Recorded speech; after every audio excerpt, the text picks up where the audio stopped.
Hi, it's Gene, retired in Mexico, and we ask one question on this channel, which is, do they write them and sing them like they used to? A lot of people, young and old, they think the old music is better, but I'm not so sure, and I think the 21st century is equal. So today we're going to hit up the poll winner, poll number 15, and this suggestion was made a long time ago by Benjamin Janowski, who joined me on the live stream. And it was nice to meet you on there, even though we couldn't see each other. But you made this suggestion a long time ago. I put it on a spreadsheet, and I thought I had put it up on a poll. And then I discovered I had not, so I threw it up on poll 15, and lo and behold, it won. So that's what you guys want to hear. So this is from the album Deathconciousness.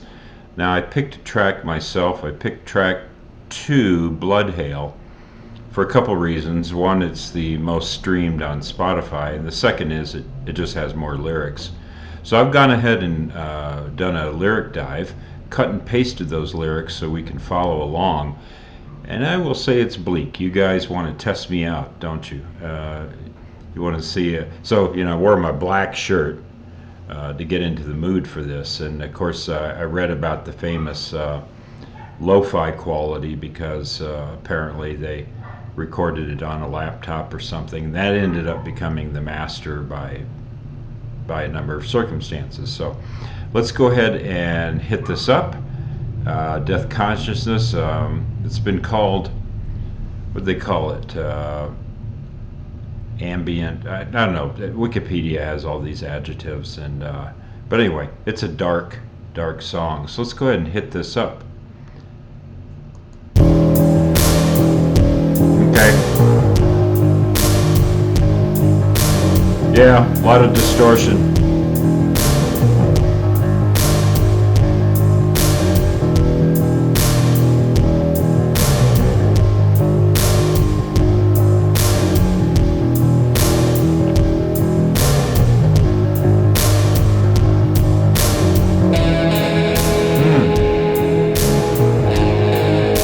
I like that guitar.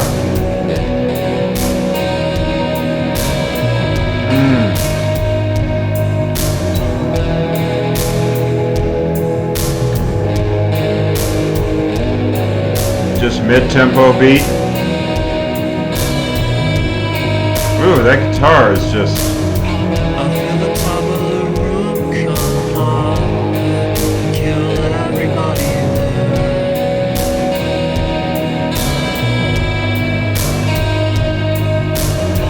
And I'm watching all the stars burn out, trying to pretend I can't.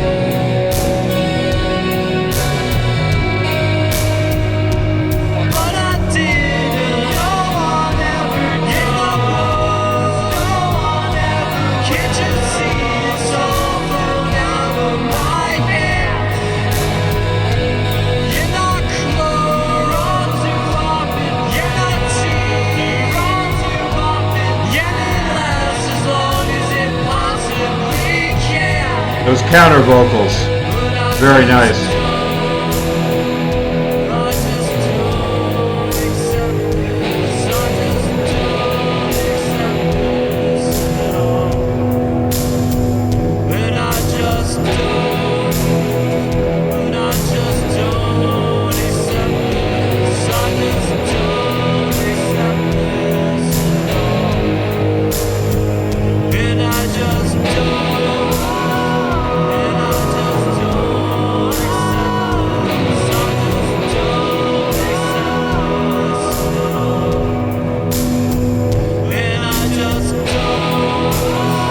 Tambourine.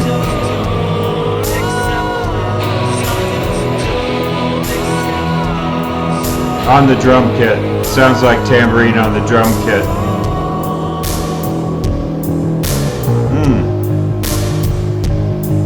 That is a distorted kick drum.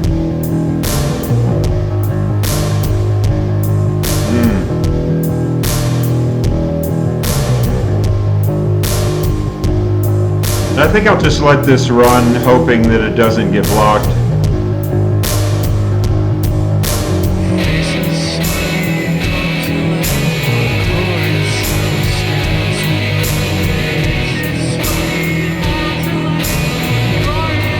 that's a human ladder up to heaven.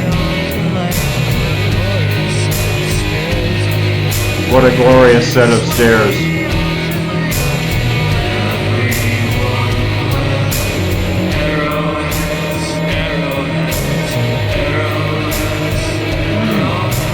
So now you got some vocal production.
Yeah, I was scrolling, ooh, a little bit behind. So, and that's going into the next track now. And the first song I really kind of wanted to hit up just because of the title. It was called A Quick One While the Worms Devour Connecticut or something. And this is a band from Connecticut, and A Quick One, of course, is a album by The Who. So I thought that's interesting, but there aren't very many lyrics to that, and it's a longer song. So I thought let's get into the lyric dive. So here's what I'm taking from this song. So what I noticed, I thought was interesting, was the drums were very stationary, and the bass did the moving. So that was an interesting contrast. Some of the just steady drum beat reminded me a little bit. Not in the tone, but they remind me of the Swans. So the Swans do more tom and things, more deeper tones, and this had the brighter tambourine to it, but it was just this steady beat, not quite as tribal as the Swans, but just that unrelenting beat. And then that bass moved around it and did different patterns. I thought that was really interesting.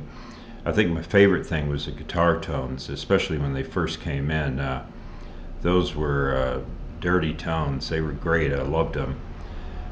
This is an interesting, well, let's talk about the vocalist. So it's interesting. The vocalist, he didn't have a voice that you would normally consider to go with this music. It was a little bit, if this was a highly produced song, he would sound like some of the more popular bands. I mean, he's got a real high register voice there, I guess a tenor you would call it, and it kind of cuts through the mix. And it reminds me of a bunch of people. I would say I liked his voice. I would say if there's any criticism, it's that it lacked a little bit of signature sound or distinctiveness. He reminds me of a lot of other singers, but the lyrics don't remind me of anybody. And this human staircase where the hunter goes up to heaven to kill God with arrows, I'm like, wow, okay.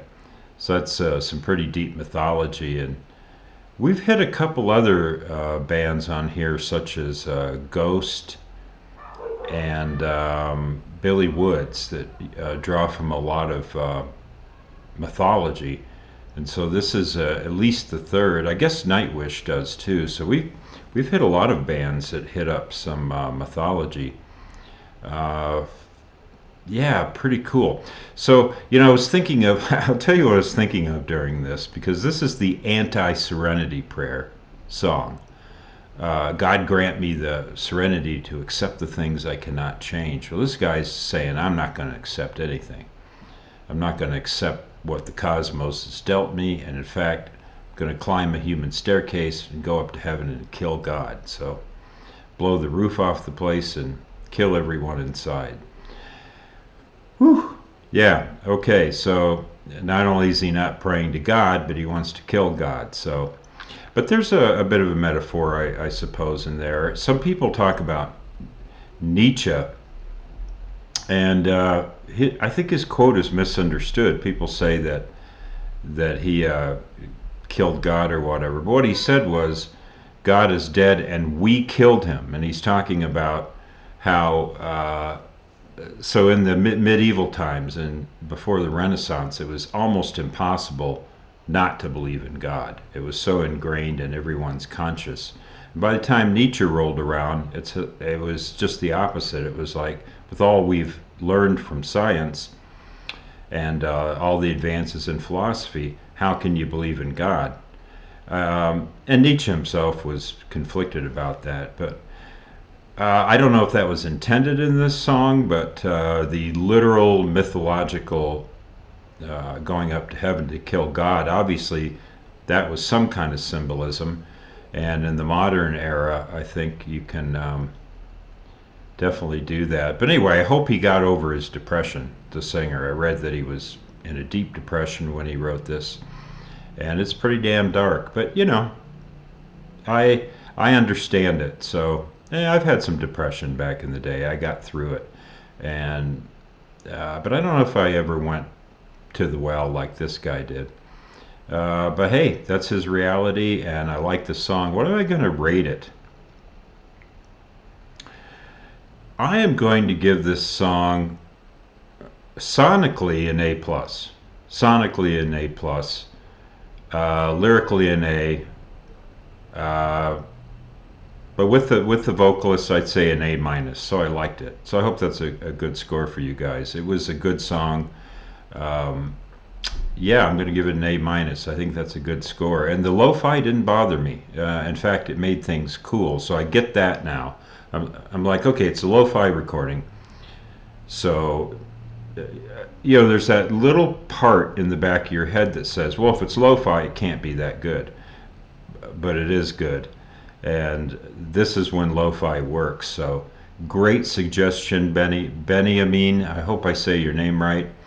And thanks for joining me on the channel here, everybody. If you like what we're doing, a senior reacting to the new music. This is 2008, so I can't believe it's already 14 years old and I never heard of it. But yeah, anyway, 14 years, we still will consider that new. And thank you, everybody. And as we say here in Mexico, buen dia.